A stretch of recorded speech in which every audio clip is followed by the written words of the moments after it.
बच्चों चलिए प्रश्न को पढ़ते हैं। सूक्ष्मदर्शी की विवेदन क्षमता निर्भर करती है।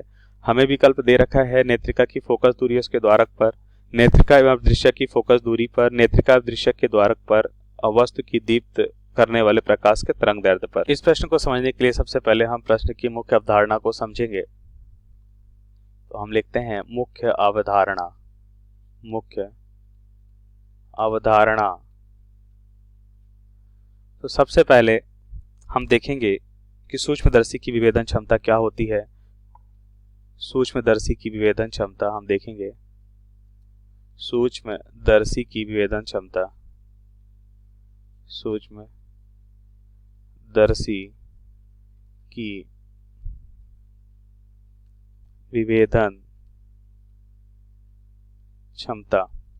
तो क्या होता है सूक्ष्मदर्शी की विवेदन क्षमता? तो इसे हम यहाँ पे लिख सकते हैं कि सूक्ष्मदर्शी की विवेदन क्षमता का जो निर्धारण दो बिंदुओं के बीच की उस न्यूनतम दूरी से किया जाता है जिससे कि हम देखते हैं वे वस्तुएं सूक्ष्मदर्शी से देखे जाने पर अलग अलग दिखाई दे सकें। तो यहाँ पे हम लिखते हैं कि सूक्ष्मदर्शी की विवेदन क्षमता का निर्धारण, सूक्ष्मदर्शी की विभेदन क्षमता का निर्धारण, विभेदन क्षमता का निर्धारण दो बिंदुओं के बीच, दो बिंदुओं के बीच की उस न्यूनतम दूरी से किया जाता है, बीच की उस न्यूनतम दूरी से किया जाता है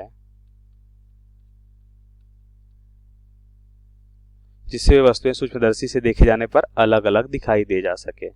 जिससे हम देखते हैं जिससे वे वस्तुएं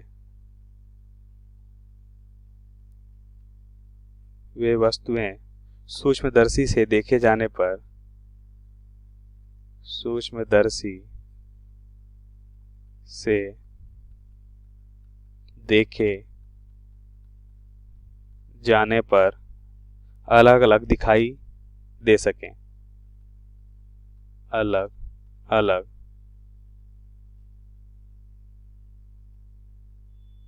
अलग अलग दिखाई दे सकें। हम यहाँ पे देखते हैं कि अगर कोई वस्तु है और इस वस्तु से हम क्या करते हैं, अब ये वस्तु मान लेते हैं किसी माध्यम में है और मान लेते हैं कि ये अभिदृश्यक लेंस हो गया और ये वस्तु किसमें है, मान लेते हैं पानी है या कोई भी द्रव्य माध्यम है और इसमें हम क्या देखते हैं, अगर ये वस्तु है और ये क्या हो जाएगा हमारा अभिदृश्यक,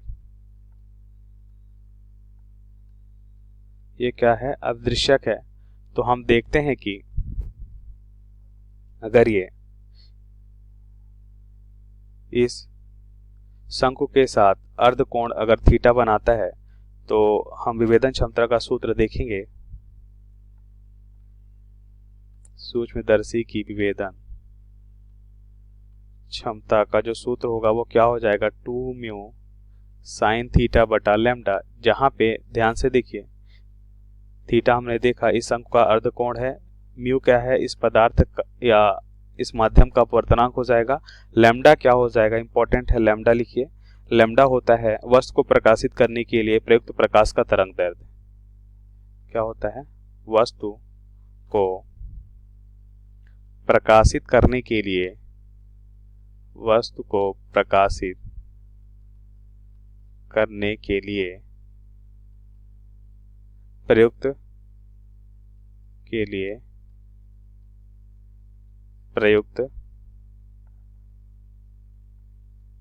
प्रकाश या प्रयुक्त प्रकाश का तरंग दैर्ध्य, प्रयुक्त प्रकाश का तरंग दैर्ध्य। अब हम प्रश्नानुसार उत्तर को समझते हैं। हम जैसा कि हमने मुख्य अवधारणा में देखा कि विभेदन क्षमता, सूक्ष्मदर्शी की विभेदन क्षमता, यहाँ पे जैसा कि हमने मुख्य अवधारणा में देखा कि सूक्ष्मदर्शी की विभेदन क्षमता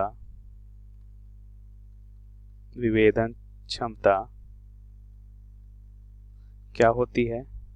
सूक्ष्मदर्शी की विभेदन क्षमता तरंग दैर्ध्य के व्युत्क्रमानुपाती होता है। और तरंग दैर्ध्य हमने देखा कि क्या है? प्रकाशिक, यह हम यहाँ पे देख सकते हैं कि प्रकाशित करने के लिए जो प्रयुक्त प्रकाश का तरंग दैर्ध्य होता है ये इसके व्युत्क्रमानुपाती है। इसका मतलब ये मुख्यतः किस पे निर्भर करता है? तरंग दैर्ध्य पे निर्भर करता है। और इसके अलावा विभेदन क्षमता हमने देखा कि किस पे निर्भर करता है? म्यू, इसका मतलब माध्यम के अपवर्तनांक पर निर्भर करता है।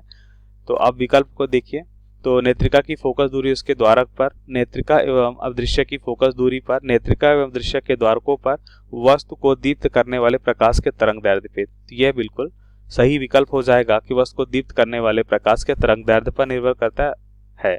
अतः दिए गए प्रश्न का सही विकल्प डी है। आशा करते हैं आपको समझ आया होगा। धन्यवाद।